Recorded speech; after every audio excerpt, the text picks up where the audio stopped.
Hi everyone, welcome to KGH online academy. నా పేరు వచ్చేసి శంకర్ రెడ్డి, సోషియాలజీ ఫ్యాకల్టీ. దాదాపు తెలంగాణ రాష్ట్రంలో ఉన్నటువంటి హైదరాబాద్లో ఉన్నటువంటి ప్రతి ఇన్స్టిట్యూషన్లో కూడా సోషియాలజీ నేనే టీచ్ చేస్తున్నా. మరి రీసెంట్గా జరిగినటువంటి గ్రూప్ 3 ఎగ్జామినేషన్లో మన సొసైటీకి సంబంధించినటువంటి క్వశ్చన్స్, ఎక్కడి నుంచి ఎన్ని క్వశ్చన్స్ ఎలా అడిగిండు, విత్ ప్రూఫ్తో మీ ముందు ఉంచే ప్రయత్నం చేద్దాం. చాలా మంది చాలా రకాలుగా అంటుంటారు, నా బుక్ నుంచి ఇన్ని క్వశ్చన్స్ వచ్చినాయి, అన్ని క్వశ్చన్స్ వచ్చినవని. మరి విత్ ప్రూఫ్ ఏమన్నా ఉందా అంటే మాత్రం దానికి ఎలాంటి సమాధానం అనేది ఇవ్వదు. లాస్ట్ వరకు నా దాని నుంచి ఎన్ని క్వశ్చన్స్ వచ్చినాయని మాత్రమే చెప్తుంటారు, కానీ ఎన్ని అంటే మాత్రము వచ్చినవని మాత్రమే సమాధానం చెప్తుంటారు. మీ అందరి అభ్యర్థన కొరకు ఏంటి సార్ అంటే, క్లియర్గా ఒక మెటీరియల్లో ఏ పేపర్తో అంటే పేజీ నెంబర్తో సహా నేను మీకు ఇచ్చే ప్రయత్నం చేస్తా. కొన్ని క్వశ్చన్లు అయితే ఎలా అడిగిండు సార్ అంటే, యాజ్ ఇట్ ఈస్ గా మెటీరియల్లో ఉన్నటువంటి కాన్సెప్ట్ను తీసుకొని క్వశ్చన్ ఫ్రేమ్ చేయడం కూడా జరిగింది. ఓకే, ఇప్పుడు నేను రాసినటువంటి సెకండ్ ఎడిషన్ బుక్ మీ అందరి దగ్గర ఉండింటది. ఈ సెకండ్ ఎడిషన్ బుక్ లో చూసినట్లయితే ప్రతి క్వశ్చన్ కూడా మెటీరియల్ నుంచి రావడం జరిగింది. మొత్తం 50 క్వశ్చన్లు అడిగిండు అంటే అందులో 42 క్వశ్చన్లు యాజ్ ఇట్ ఈస్ గా మెటీరియల్ నుంచే రావడం జరిగింది. ఒక ఫ్యాకల్టీగా చెప్పుకోవడానికి చాలా గర్వంగా ఫీల్ అవుతున్నాను ఈ విషయంలో. ఎందుకంటే ఎన్నో బుక్స్ ఎన్నో రకాలుగా నిరుద్యోగులు చదివి బాధపడుతూ ఉంటారు. అంటే ఒక మెటీరియల్ నుంచి 50 క్వశ్చన్లకు 42 క్వశ్చన్లు వచ్చినవి అంటే ఇంతకన్నా సంతోషం అనేది ఏమీ లేదన్న విషయం గమనించాలి. ఎందుకంటే ఒక ఫ్యాకల్టీకి ఇంతకన్నా ఆనందము ఏది కూడా ఉండదు అని నేను నా మనస్ఫూర్తిగా చెప్తున్నా. మరి ఈ క్వశ్చన్స్ ఎలా అడిగిండు అనే దాని గురించి ఒకసారి మనం చూద్దాం. ఓకే, క్వశ్చన్ చూడండి ఒకసారి. రామ్జీ గోండుకు రామ్జీ గోండుకు సంబంధించినటువంటి క్రింది ప్రకటనలను పరిగణించండి అని చెప్పి ఇవ్వడం జరిగింది. మరి ఫస్ట్ ఆప్షన్ 18వ శతాబ్దం భాగంలో రామ్జీ గోండు నాయకత్వంలో గోండు తెగవారు, ఇది మొత్తం కూడా ఏం చేసింది సార్ అంటేనేమో మొత్తం కూడా ఈ పరిస్థితి వెళ్ళడం అన్నది జరిగిందని చెప్తున్నాడు. ఆసిఫాబాద్ ప్రాంతంలో బ్రిటిష్ వారికి వ్యతిరేకంగా జరిగింది. ఆయన నిర్మల్ను కేంద్రంగా చేసుకొని స్వతంత్రంగా పాలించిండు. 1000 మంది గోండులను ఉరి తీయడం కూడా జరిగింది. 1000 ఊరుల మర్రిగా అంటున్నారు ఇక్కడ.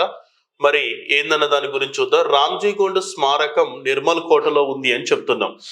మరి ఇందులో చూసినట్లయితే మనకు కరెక్ట్ ఆన్సర్ ఏంటిది అన్న దాని గురించి చూద్దాం. రామ్జీ గోండు నిర్మల్ కేంద్రంగా చేసుకొని దానిని పోరాటం చేసిండు. 1000 ఊడల మర్రి అని కూడా చెప్తారు. రామ్జీ గోండుకు సంబంధించిన దాంట్లో చూసినట్లయితే మనకు ఈయన నిర్మల్ కోటలో స్మృతి చిహ్నం అనేది కూడా కనబడుతూ ఉందని చెప్తారు. మరి ఇందులో చూసినట్లయితే ఆల్మోస్ట్ ఏంటిది సార్ అంటే బిసిడి అనున్నది కరెక్ట్ ఆప్షన్. అయితే అభ్యర్థులు కొంచెం గమనించాల్సింది ఏంటంటే ఆసిఫాబాద్ అనేది మనకు పెద్దగా కనిపించలేదు. ఇప్పుడు నిర్మల్ కేంద్రము అన్నది ఇక్కడ క్లియర్ గా మనకు కనిపిస్తుంది. తర్వాత వచ్చేసి ఇంకొకటి ఏంటి సార్ అంటేనేమో 1000 ఊడల మర్రి అని చెప్తారు, 1000 ఉరుల మర్రిగా అని చెప్తున్నారు ఇక్కడ, అది కూడా కరెక్టే. నెక్స్ట్ ఇది నిర్మల్ కోటలో రామ్జీ గోండు స్మృతి చిహ్నం కూడా కనిపిస్తుంది. First option is right. ఇక్కడ చూసినట్లయితే ఒకసారి చూడండి, పైన ఇక్కడ ఏబిసిడి అని చెప్పి 4 ఆప్షన్స్ ఉన్నాయి కదా. ఈ 4 ఆప్షన్స్ ఇక్కడ 4 ఇంపార్టెంట్. అంటే ఈ బుక్ లో 287వ పేజీ నెంబర్ లో 4 లైన్లో ఉన్నది మొత్తం కూడా ఇక్కడ ఇవ్వడం అన్నది జరిగింది. ఓకే, ఒకసారి చూసుకోవచ్చు మీరు. నెక్స్ట్ దీని తర్వాత నెక్స్ట్ వచ్చేసి ఏంటిది అంటే నెక్స్ట్ క్రింది ప్రకటనను పరిగణించండి అని చెప్పి ఇవ్వడం జరిగింది. సామాజిక సామరస్యాన్ని దెబ్బతీసే మత, కుల, జాతి లేదా తీవ్రవాద హింసల ద్వారా విచ్ఛిన్నం కాబడిన కుటుంబ పిల్లలకు జాతీయ మత సామరస్య ఫౌండేషన్ సహాయం అనేది అందిస్తుంది. తర్వాత జాతీయ మత సామరస్య ఫౌండేషన్ వ్యక్తులకు, సంస్థలకు అవార్డు ఇస్తుంది అని చెప్పి ఇవ్వడం జరిగింది. ఇది వచ్చేసి ఏంటి సార్ అంటే మనకు బి అనే ఆప్షన్ రైట్ అవుతుంది. ఇక్కడ మనం చూడండి, ఇక్కడ ఇచ్చిన మత సామరస్య సమగ్రత అవార్డును 1996లో తీసుకురావడం జరిగింది. 1997లో అస్కర్ ఆలీ ఇంజనీర్కు ఈ అవార్డు మొదటిసారిగా వచ్చింది. సంస్థకు 5 లక్షలు, పర్సన్కి 2 లక్షల రూపాయలు ఇస్తారు. కానీ ఇక్కడ వాళ్ళ పిల్లలకు ఫౌండేషన్ సహాయం చేస్తుంది అని మాత్రం ఎక్కడ మనకు ఇవ్వలేదు. మనకు బి అనే ఆప్షన్ మాత్రమే కరెక్ట్గా చూసుకోండి. ఓకే, నెక్స్ట్ వచ్చేసి క్రింది వారిలో సికింద్రాబాద్ లో ఉజ్జయిని మహంకాళి దేవాలయాన్ని నిర్మించినది ఎవరు అని చెప్పి ఇవ్వడం జరిగింది. మీ దగ్గర ఎన్నో రకాల బుక్స్ ఉంటాయి కదా, ఈ పాయింట్ ఉందో లేదో ఒకసారి చూసుకునే ప్రయత్నం చేయండి. ఇక్కడ క్లియర్ గా మనకు తెలంగాణ సొసైటీ అనేటటువంటి టాపిక్ ఉంటుంది. ఈ తెలంగాణ సొసైటీలో బోనాలు అనేటటువంటి ఒక పండుగ ఉంటుంది. అక్కడ క్లియర్ గా ఇచ్చిన ఈ ఆలయంకు కృషి చేసినది సూరటి అప్పయ్య అని చెప్పి ఇవ్వడం జరిగింది. Second option is right answer అన్న పాయింట్ గుర్తుపెట్టుకోవాలి. Okay, second option right answer. Second option clear గా ఇవ్వడం అన్నది జరిగింది. నెక్స్ట్ దీని తర్వాత ఈ క్రింది వాటిలో ఏకకాలంలో ఒకరికన్నా ఎక్కువ జీవిత భాగస్వాములు కల వివాహాన్ని ఏమని పిలుస్తారు? అయితే ఇక్కడ కాన్సెప్ట్ ఏంటిది అంటేనేమో క్లియర్ గా నేను వివాహం అనేటటువంటి ఒక టాపిక్ ఉంటుంది. ఓకేనా, ఈ వివాహం అనేటటువంటి టాపిక్ దగ్గర మలినోస్కీ అనేటటువంటి ఒక పర్సన్ ఉన్నాడు. ఓకేనా, డి మలినోస్కీ అని పిలుస్తారు. ఈ మలినోస్కీ వివాహ వర్గీకరణకు సంబంధించినటువంటి ఒక క్లాసిఫికేషన్ క్లియర్ గా ఇవ్వడం జరిగింది. ఎందుకైనా మంచిది, అభ్యర్థులు ఇబ్బంది పడతారని చెప్పి తెలుగుతో పాటు ఇంగ్లీష్ లో కూడా టర్మినాలజీ నేను మెన్షన్ చేయడం అన్నది కూడా జరిగింది. ఓకే, నేను ఏడైతే తెలుగుతో పాటు ఇంగ్లీష్ లో టర్మినాలజీ మెన్షన్ చేసిందో ఇంగ్లీష్ టర్మినాలజీ మీదనే బిట్ ఫ్రేమ్ చేయడం జరిగింది. కాబట్టి ఒకసారి వివాహం అనేటటువంటి దాంట్లో మలినోస్కీ యొక్క వర్గీకరణ మీకు ఇక్కడ నేను డిస్ప్లేలో ఇవ్వడం అన్నది జరిగింది. ఓకేనా, ఇక్కడ మనకి ఏంటి సార్ అంటే ఒక వ్యక్తి ఒకరికంటే ఎక్కువ జీవిత భాగస్వాములను కలిగి ఉండేటటువంటి ఆ వివాహ రూపాలు ఏమిటి అని చెప్పి ఇచ్చిండు. ఒకటి పాలిగైని అంటే బహుభార్యత్వము అని చెప్తారు. ఈ పాలిగైని గాని, పాలియాండ్రీ గాని, పాలిగమి గాని ఇవన్నీ కూడా ఏంటివి సార్ అంటే ఇంగ్లీష్ టర్మినాలజీని తెలుగులో రాసిండనమాట. మా బహుభార్యత్వము అంటే అర్థం ఏంది అంటే ఒక భర్త, వన్ హస్బెండ్ మోర్ వైఫ్స్ అన్న విషయం గమనించాలి. బహుభర్తృత్వం పాలియాండ్రీ అంటాం, వన్ వైఫ్ మోర్ హస్బెండ్స్ అన్న పాయింట్ గుర్తుపెట్టుకోవాలి. పాలిగామి అంటేనేమో ఒక వ్యక్తి ఒకరికంటే ఎక్కువ జీవిత భాగస్వాములను కలిగి ఉండడం. మనకు ABC అనున్నది కరెక్ట్ ఆప్షన్స్ అవుతాయి. మరి ఇక్కడ కల వివాహాన్ని సూచించినట్లయితే first option is right answer. అయితే పాలితిస్మ అనేటటువంటి పదము ఎక్కడ కూడా ఇందులో మెన్షన్ లేదు కాబట్టి చూసుకోండి. పాలిగైని అనేది క్లియర్ గా కనిపిస్తుంది, తర్వాత పాలిగామి అనేది కనిపిస్తుంది, పాలియాండ్రీ కూడా. అంటే ఒక చార్ట్ గుర్తు పెట్టుకుంటే ఆల్మోస్ట్ మనము దీనికి ఆన్సర్ చేయొచ్చు. తర్వాత జాతీయ మానవ హక్కుల కమిషన్ గురించి క్రింది వాక్యాలలో ఏది ఒప్పు అనుంది? కమిషన్ చైర్పర్సన్ స్థిర పదవి కాలం 5 సంవత్సరాలు లేదా అతడికి ఆమెకు 65 కాదు, ఇప్పుడు 70 సంవత్సరాలు, 70 సంవత్సరాలు ఉంది. ఈ 5 సంవత్సరాలను ఇప్పుడు ఆల్మోస్ట్ 3 సంవత్సరాలకు కూడా తగ్గించారు. మరి డిసెంబర్ 10 నాడు మానవ హక్కుల రోజుగా గడుపుకుంటారు. Fourth option is right answer. ఇక్కడ చూడండి క్లియర్ గా మీకు కనిపిస్తుంది. పదవి కాలం 5 సంవత్సరాలు, 70 సంవత్సరాలు. అయితే ఇప్పుడు ప్రెసెంట్ గా వచ్చేసి 3 సంవత్సరాలకు కూడా తగ్గించారు. ఇక్కడ 70 years అని ఉంది.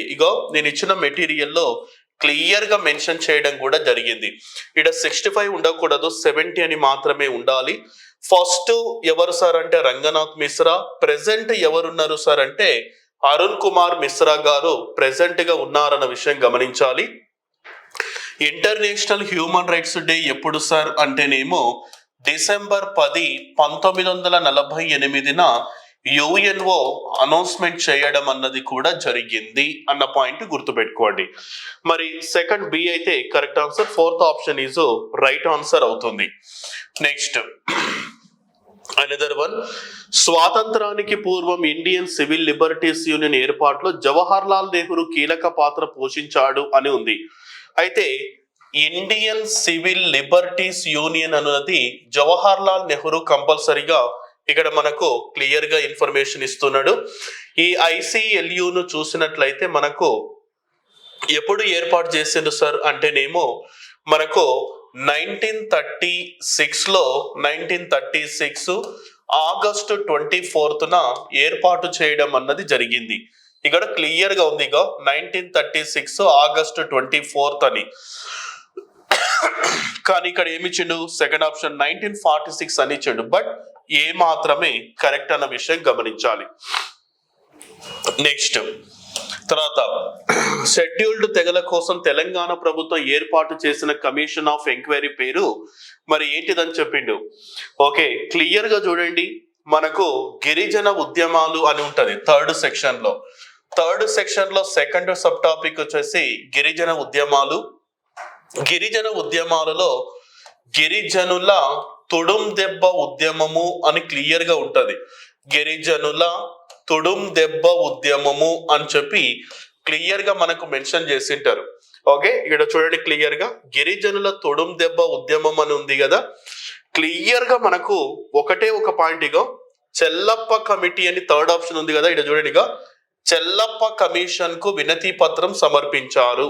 ఓకే, డైరెక్ట్ గా థర్డ్ బిట్ ఆప్షన్. ఇక్కడ చూడండి ఏంటి సార్ అంటే, తెలంగాణ రాష్ట్రంలో ఉన్నటువంటి వాల్మీకి బోయలను ఎస్టీలో చేర్చాలని, తర్వాత వచ్చేసి ఇంకెవరిని సార్ అంటేనేమో కైతి లంబాడీలను ఎస్టీలో చేర్చాలని కొట్లాడుతున్నారు. అయితే దీని మీద ప్రభుత్వం ఏర్పాటు చేసినటువంటి ఎంక్వైరీ కమిషన్ పేరే చెల్లప్ప కమిషన్ అన్న పాయింట్ గమనించాలి. దీన్నే మనము గిరిజనుల తుడుం దెబ్బ ఉద్యమం అని పిలుస్తారు. 1990లో దీనిని ఏర్పాటు చేయడం అన్నది సామాజిక, ఆర్థిక ఇలా అనేక రకాల అంశాల కోసం గిరిజనుల వర్గీకరణ చేపట్టడం అన్నది జరిగింది. ఇక డైరెక్ట్ బిట్.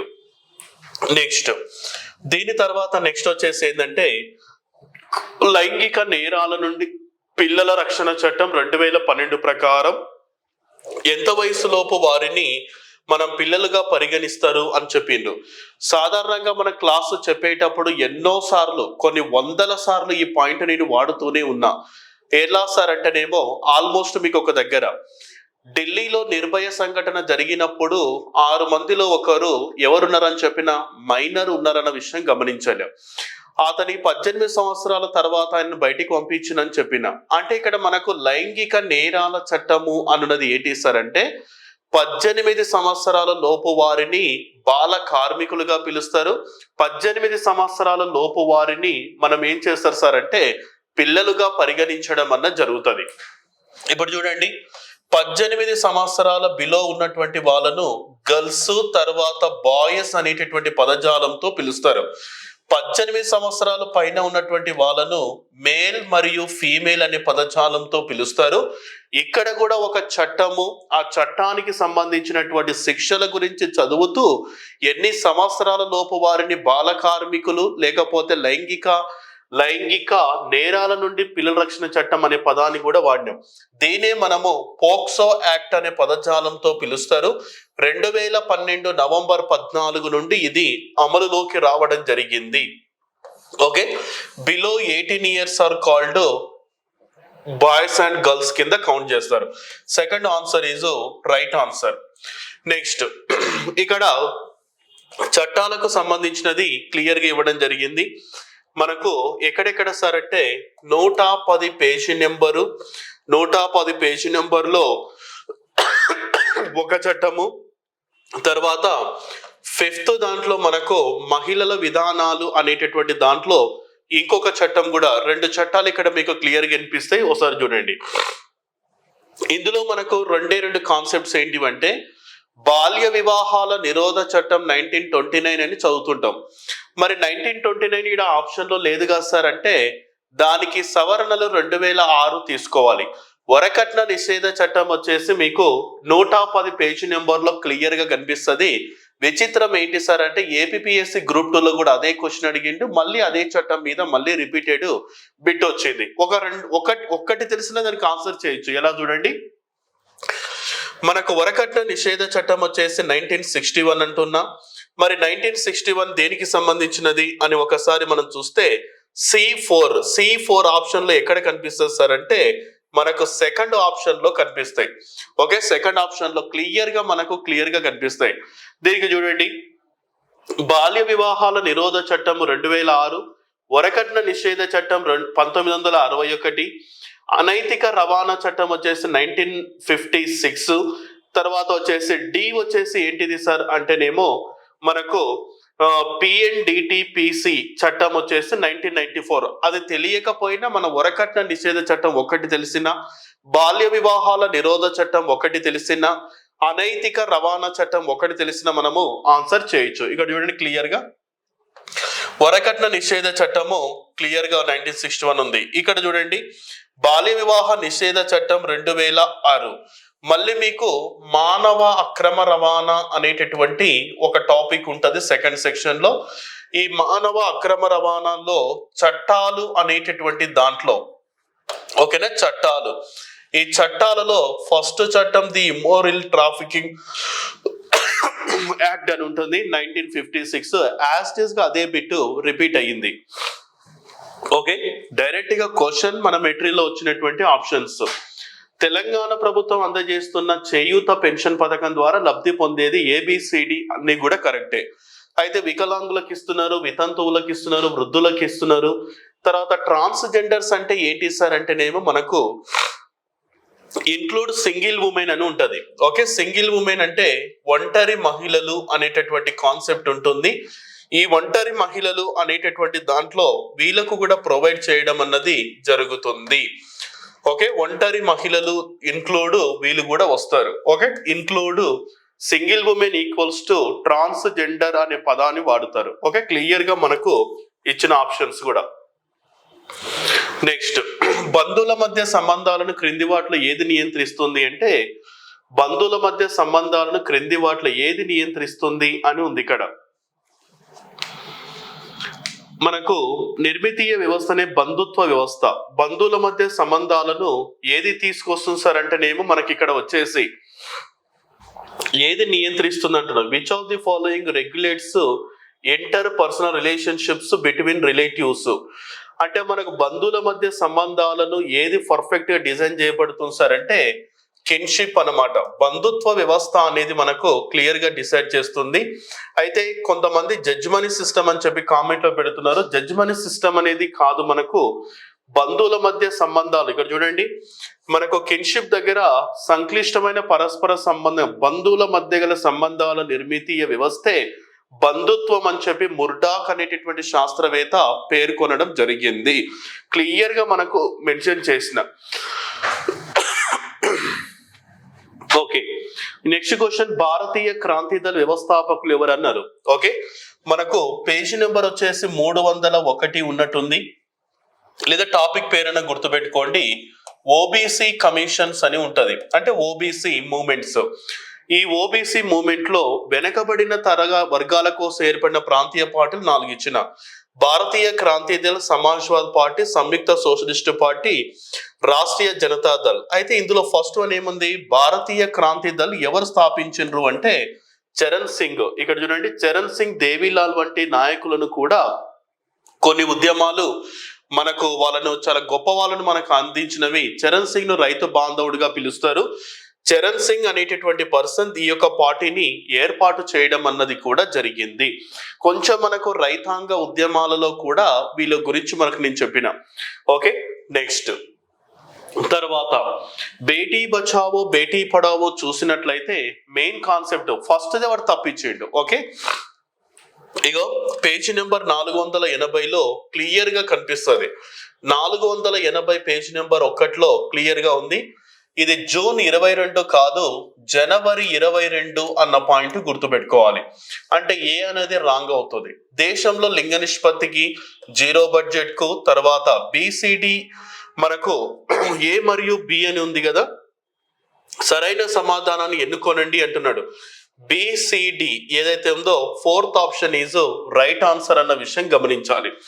ఓకేనా, బి అనేది పక్కా ఉండాలి. బి ఉండాలి అంటే సి తర్వాత డి కంపల్సరీగా మనకు ఇంపార్టెంట్.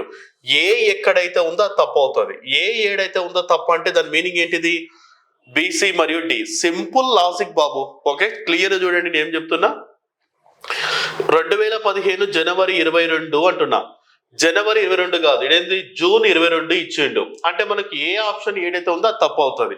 బిసిడి కరెక్ట్ ఆప్షన్ అవుతుంది. అంతే, simple question.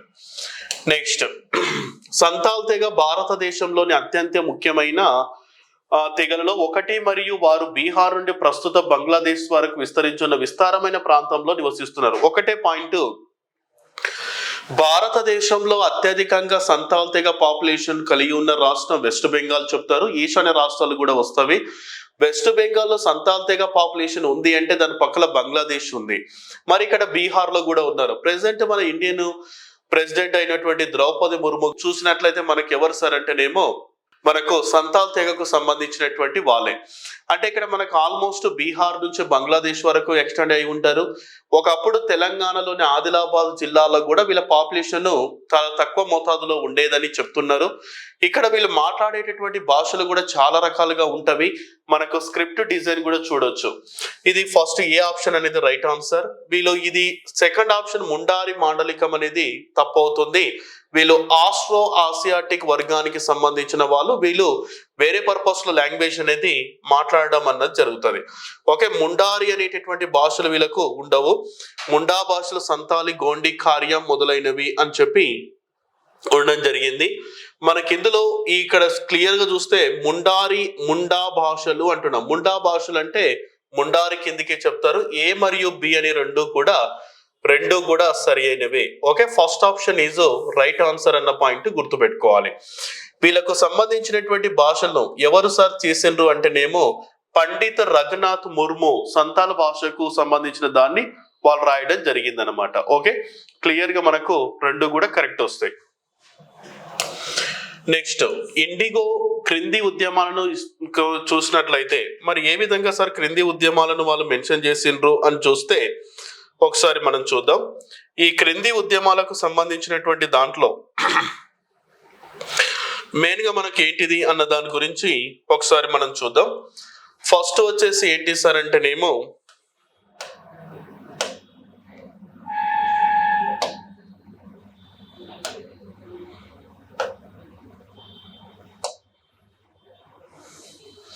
First IndiGo movement అని ఉంది.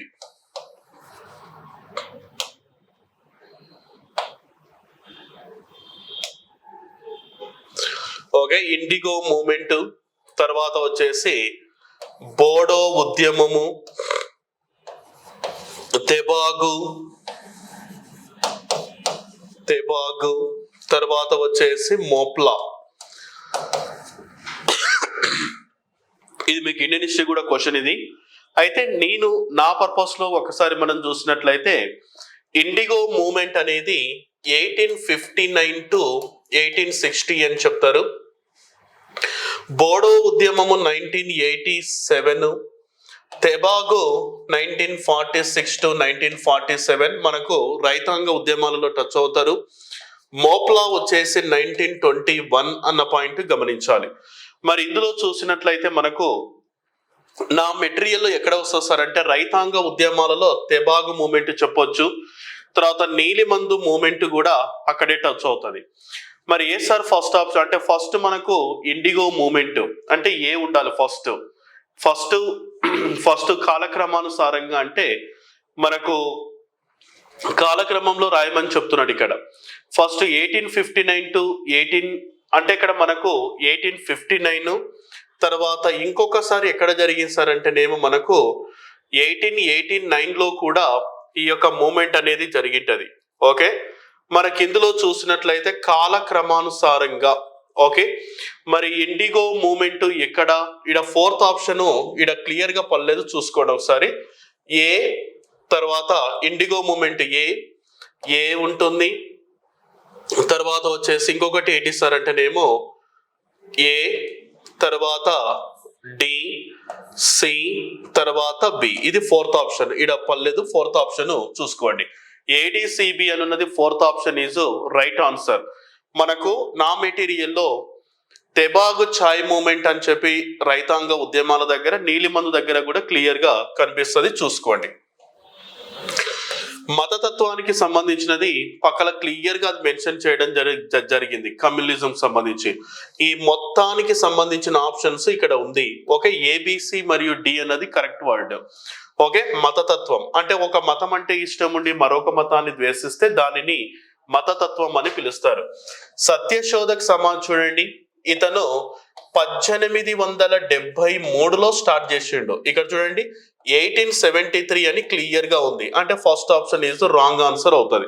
ఫస్ట్ ఆప్షన్ రాంగ్ అవుతుంది అంటే ఈయన మహాత్మా జ్యోతిరావు పూలే ఒకే దేవుడు అనేటటువంటి పదాన్ని కూడా ఇంట్రడ్యూస్ చేసింటాడు. ఒకే దేవుడు, ఒకే మతము, ఒకే కులము అని చెప్పి ఎస్ఎన్డిపి మూమెంట్ వాళ్ళు ఒక స్లోగన్ 1904లో కూడా టచ్ చేసింటాడు. ఓకే, క్లియర్ గా మెన్షన్ చేసిన తర్వాత ఒక వ్యక్తి ఆల్మోస్ట్ కులానికి సంబంధించిన పాయింట్ మీద అడిగిండు. కింద ఆప్షన్ లో పుట్టుక కులాన్ని డిసైడ్ చేస్తుంది, కుల వృత్తిని డిసైడ్ చేస్తుంది, తను అక్కడ కుల వృత్తిని కలిగి ఉండదు అంటున్నాడు, ఉంటుంది. తర్వాత మౌలిక వ్యవస్థనే కులం అన్నాడు. అంటే మనకు ఏ మరియు బి అనేది కరెక్ట్. అంటే ఈ క్వశ్చన్ కింద ఉన్నటువంటి ఆప్షన్లను క్లియర్ గా మీకు మెటీరియల్ లో నేను ఇచ్చే ప్రయత్నం చేసిన 31వ పేజీ నెంబర్ లో ఉంటది, చెక్ చేసుకోవచ్చు. తర్వాత సమీకృత బాలల అభివృద్ధి పథకానికి సంబంధించి ఇంటిగ్రేటెడ్ చైల్డ్ డెవలప్మెంట్ సర్వీస్ అని ఉంది.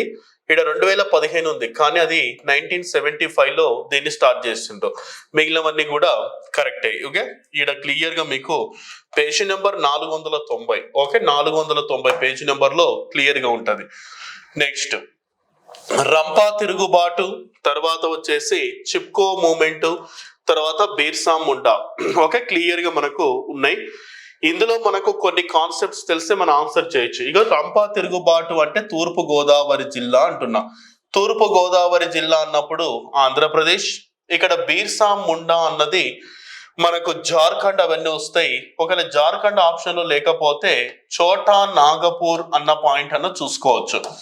ఓకే, చోటా నాగపూర్ అనేటటువంటి పదం అన్న చూసుకోవచ్చు.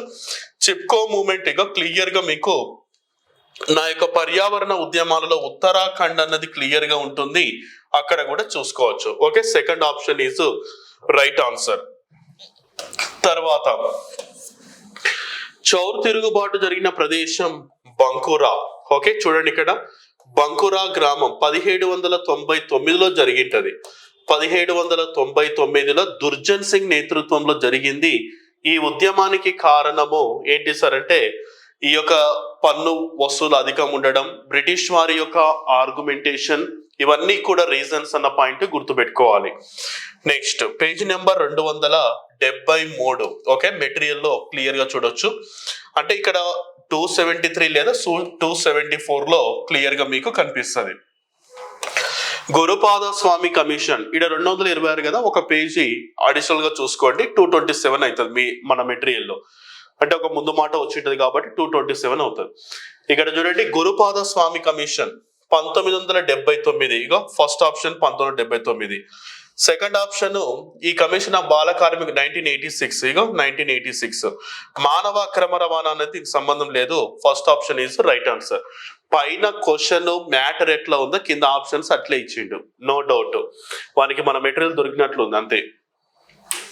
భారతదేశంలోని ఉమ్మడి కుటుంబం యొక్క ఈ క్రింది లక్షణాలు ఏవి సరైనవి అంటే పెద్ద పరిమాణంలో ఉంటుంది, ఉమ్మడి నివాసం ఉంటుంది, ఉమ్మడి ఆస్తిని కలిగి ఉంటారు. ఉమ్మడి ఆస్తి, ఉమ్మడి మతం అనేది మనకు క్లియర్ గా ఉంటుంది. వాళ్ళంతా కూడా ఆల్మోస్ట్ ఒకే దానికి సంబంధించిన వాళ్ళై ఉండొచ్చు.